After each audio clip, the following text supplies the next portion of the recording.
Pendeta Yusuf Tarigan, saya adalah Direktur Eksekutif Yayasan Atekeleng atau Partisipasi Pembangunan Gereja Batak Karo Protestan.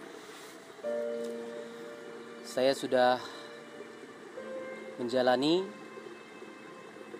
sebagai direktur kira-kira 4 tahun, sejak tahun 2015 hingga sekarang.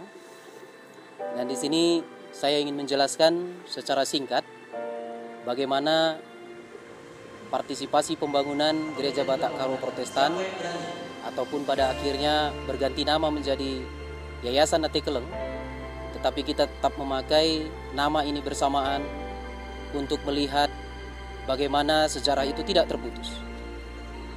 Sejak awal Yayasan Atekeleng didirikan sebagai respon bagaimana gereja melihat persoalan-persoalan di tengah-tengah masyarakat, terutama adalah persoalan-persoalan politik, persoalan ekonomi, persoalan sosial, dan juga persoalan-persoalan budaya. Ada 3 fase pelayanan yang dilakukan oleh Yayasan Atekeleng ataupun partisipasi pembangunan GBKP. Fase pertama itu dimulai sejak tahun 1974 sampai dengan tahun 1988. Nah, dalam hal ini strategi yang dipakai adalah padat karya. Dan fokus dari kegiatan-kegiatan adalah pada bagian infrastruktur, seperti membangun jembatan, jalan, dan juga memberi fokus yang cukup serius pada mikro hydropower, ataupun dalam bahasa Karo pada waktu itu disebut PLTN, pembangkit listrik tenaga laut, dan juga sarana air minum, ataupun disebut dengan SAM. Pada waktu itu juga kerja-kerja Yayasan Atekeleng memberi perhatian terhadap pertanian, yaitu pada waktu itu petani banyak mengalami persoalan-persoalan were. Dan kerja-kerja Yayasan Atekeleng kemudian berkembang ke fase yang kedua. Dimulai dari tahun 1988 sampai dengan tahun 2015, strategi Yayasan Atekeleng berubah dari padat karya menjadi pengorganisasian. Nah, di fase antara 1988 sampai 2015, kegiatan yang paling difokuskan adalah mengorganisir masyarakat. Karena kita percaya bahwa masyarakat itu akan bisa terlepas dari persoalan-persoalannya dengan inisiatif-inisiatif yang keluar dari mereka. Sehingga yang diperlukan di sana adalah membangun kesadaran dari masyarakat itu sendiri. Nah, pengorganisasian ini adalah sebagai wadah bagaimana masyarakat itu diedukasi, kemudian dibangkitkan kesadarannya. Sehingga dengan bangkitnya kesadaran-kesadaran ini, pada akhirnya masyarakat akan memiliki kekritisan terhadap hal-hal yang bersifat sosial politik, terhadap hal-hal yang bersifat ekonomi, lingkungan, dan di dalam bagian sosial seperti gender dan lain sebagainya. Nah, kegiatan simpan pinjam ini berlangsung dan secara rutin dilakukan, dan ini menjadi sebuah magnet untuk mempertemukan masyarakat, anggota-anggota dari organisasi rakyat.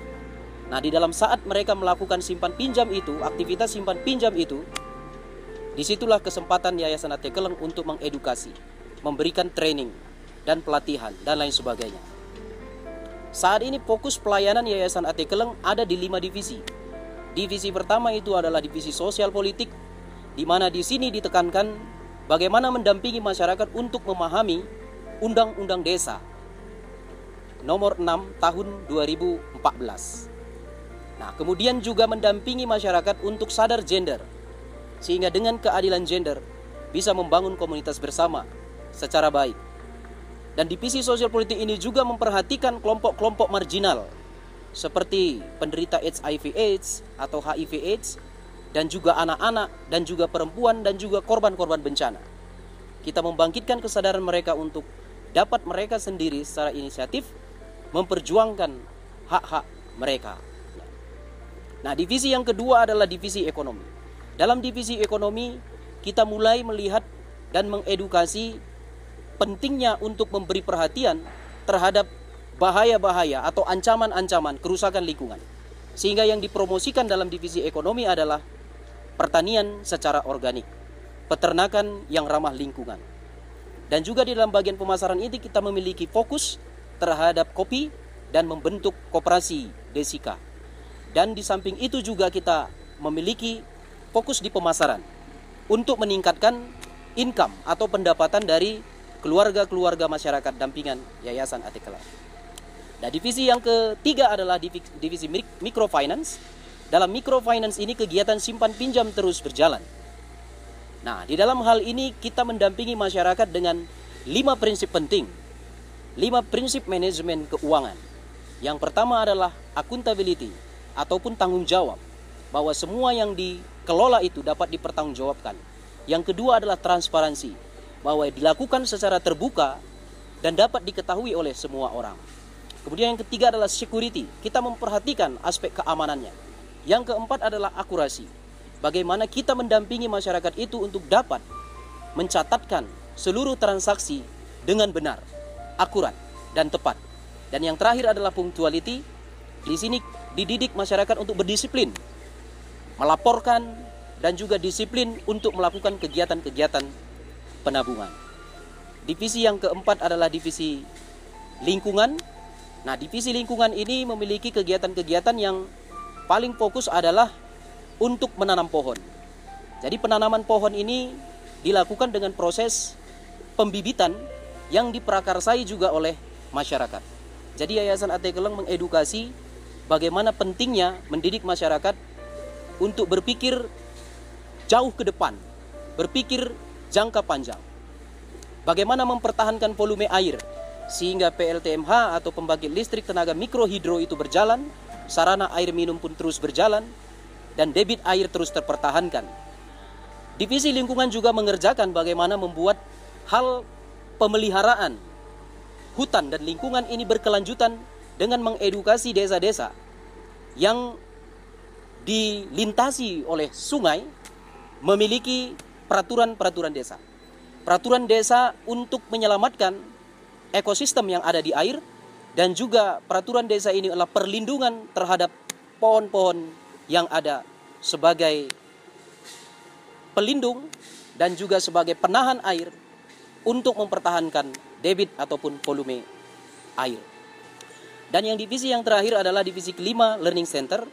Nah, di sini kita membentuk sebuah tempat belajar, paket-paket belajar, yang dimana seluruh masyarakat dampingan dari Yayasan A.T. Kelang itu bisa memperoleh ilmu, bisa memperoleh pelatihan, bisa memperoleh skill, keterampilan, sehingga mereka bisa memimpin organisasi secara berkelanjutan. Mereka juga bisa melakukan aktivitas-aktivitas yang sudah diajarkan atau pelatihan-pelatihan yang sudah diajarkan secara berkelanjutan. Dan terutama divisi Learning Center ini fokus kepada pembentukan atau pembangunan kapasitas dari sumber daya manusia di kelompok-kelompok dampingan Yayasan A.T. Kelang. Misi dari Yayasan A.T. Kelang dalam mencapai visinya adalah dengan perspektif dan pendekatan keadilan gender dan pendekatan partisipatif, Yayasan A.T. Kelang meningkatkan kesadaran dari masyarakat untuk mandiri secara ekonomi dan juga meningkatkan kesadaran kritis mereka, terutama dalam bidang sosial politik, serta mengorganisir masyarakat untuk mampu mempergunakan sumber daya lokal mereka secara berkelanjutan. Dan visi dari Yayasan A.T. Kelang atau overall dari segala kegiatan yang dilakukan adalah Yayasan A.T. Kelang menjadi yayasan sosial atau yayasan diakonia yang dapat diandalkan untuk mewujudkan masyarakat yang mandiri, yang berdaulat, berkeadilan, dan damai sejahtera.